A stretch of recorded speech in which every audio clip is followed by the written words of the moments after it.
سلام عليك سلام عليك سلام عليكم. Sabina, forgive me for my unclarity, this is a rather spontaneous question.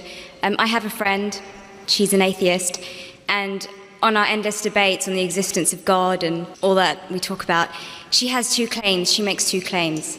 When I pose her with the question of what the Quran says in terms of the existence of the universe and the world and how it states many facts, she turns around and she says, well, that knowledge was not just for the Quran, it actually existed before the Quran. There's scriptures, there is books before the Quran was even written, detailing information about the universe. So it's not just this knowledge that is superior to the Quran.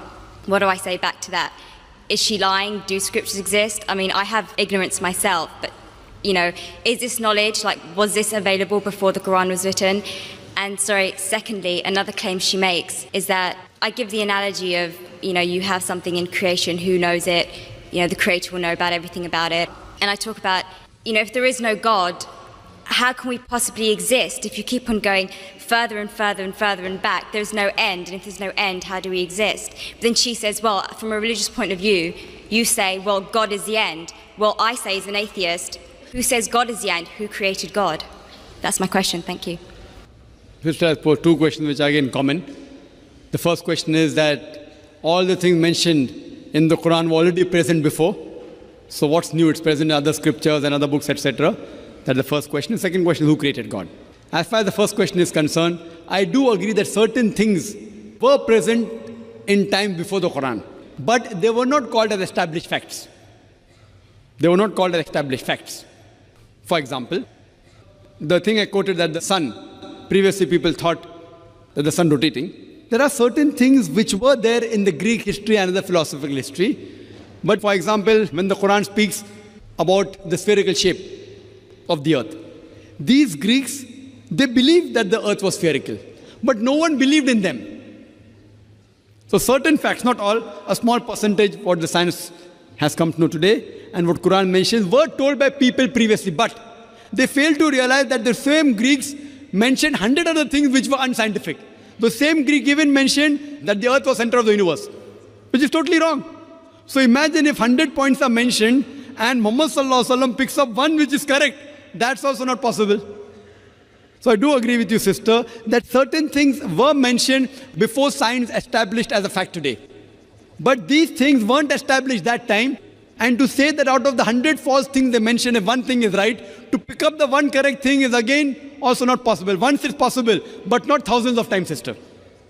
Because only a person who is, even a scientist cannot do that. Only the Creator himself can do, and that's Allah subhanahu wa ta'ala. So I do agree with you, but that portion which has been mentioned earlier in earlier scriptures and other philosophical books is a small portion, but that too, along with that portion, there are other things which aren't scientific mixed with that. Coming to the second part of the question, that who created God? Normally people in Dawah, they used a false strategy of logic, which tips itself. Most of the people, when they try to prove the existence of Allah subhanahu wa ta'ala, they say that everything has a creator. For example, who created this book? How did the book come into existence? Somebody created it. Who created it? And they go back. Where did you come into existence? Who created you? Your father. Who created your father? The grandfather. And then goes to God. Who created this microphone? Created the factory. Who created the factory? And then they try and prove who created the sun? God. Who created the moon? So based on this, they try and prove that everything has a creator, which according to me is a wrong logic. In my strategy, what I spoke today, I never said everything has a creator. That is the atheist who told me that the first person who will tell about the mechanism of this thing is the creator.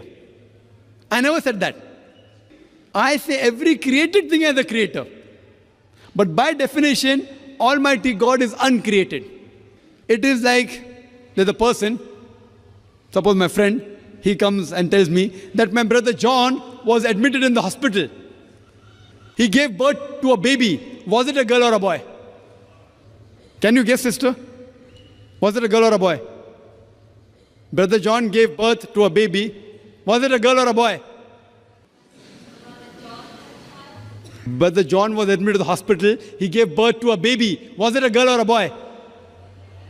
Can you guess? You can't guess. Can anyone guess? How can a man have a baby?